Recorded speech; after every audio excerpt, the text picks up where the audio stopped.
All right, let's just jump right in. What we're looking at here is a pretty wild scenario. You've got a nation, right? It's been pushed right to the edge, but instead of folding, it goes for a strategy so risky, it could throw the whole global economy into a tailspin. This is all about Iran's last and most dangerous option. So put yourself in their shoes for a second. Your country's cornered, you've just been through a devastating war. What do? I mean, do you just ask for peace? Do you just give up?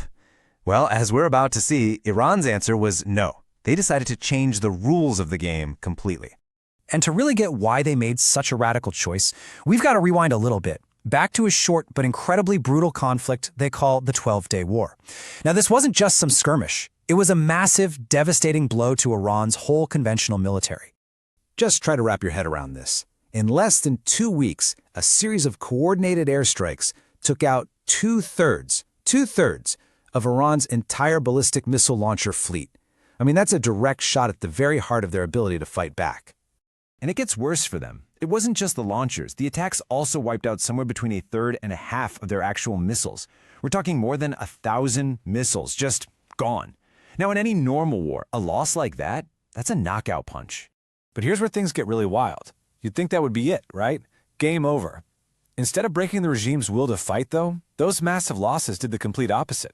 Tehran basically looked at their old playbook, saw it was a total failure, and decided on a new plan. Full-on, unrestrained escalation. And look, this isn't just them lashing out blindly. No, this is a calculated strategy. It's a formal doctrine they developed for exactly this kind of worst-case scenario. It's called the escalation doctrine, and it basically throws the traditional rulebook for war right out the window. At its core, this whole strategy is built on something called horizontal and vertical escalation. Okay, what does that mean? Basically, the idea is to move the fight away from a traditional battlefield. This is a punishment campaign. The goal isn't to win on the ground, it's to inflict so much economic and strategic pain on the US and its allies that they just can't take it anymore. So let's break that down a bit. Horizontal escalation, that means spreading the war out sideways, geographically, turning the entire Middle East into a massive conflict zone, a real no-go area. And vertical escalation?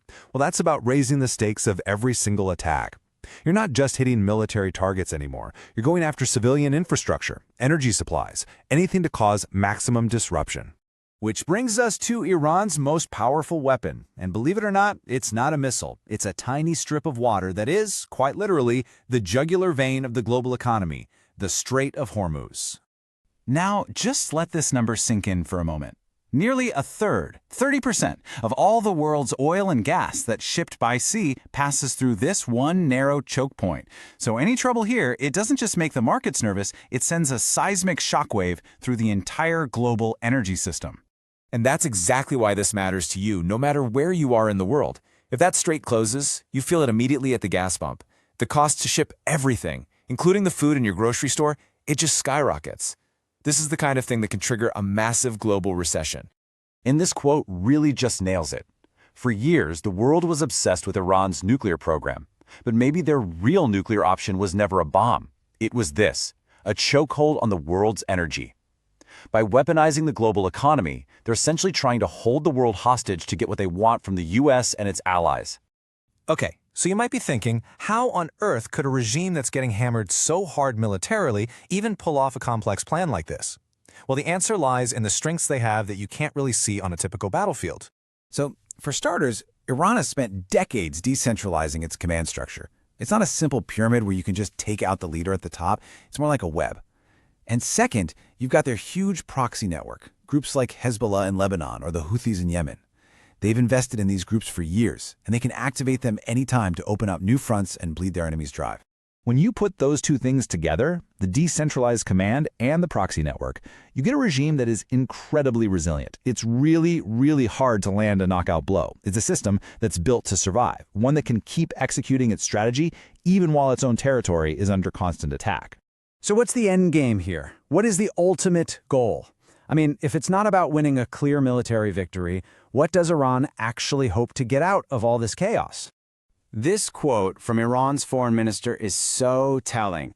He says, "We do not want a ceasefire." Think about that. They're not looking for a timeout. To them, a ceasefire just means hitting the pause button until the next war starts, What they want is a permanent solution, but one that's on their terms. And this is where you see the fundamental clash of strategies. The US and its allies, they're typically set up for a fast, decisive war. Iran's goal is the exact opposite, to avoid a decisive loss at all costs. They want to drag out the conflict, burn through US military supplies, and, this is the big one, outlast America's political will to keep fighting. So really, the whole thing comes down to this. Iran is waging a war against the clock. But it's not their clock they're worried about. It's America's. They know the U.S. system is driven by things like news cycles, public opinion polls, and the next election.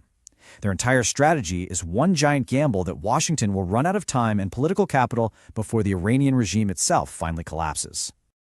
So, when we talk about Iran's last option, we're not talking about some new secret missile. No, we're talking about a complete redefinition of war itself.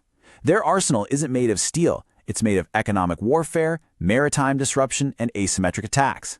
It's the playbook for a nation that's cornered, wounded, and, well, extremely dangerous.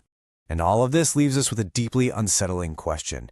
This isn't the strategy of a country that's given up. Far from it. This is the strategy of a country that has decided, if we're going down, we're not going down alone. So when you have a contest of pure endurance versus overwhelming force, who blinks first?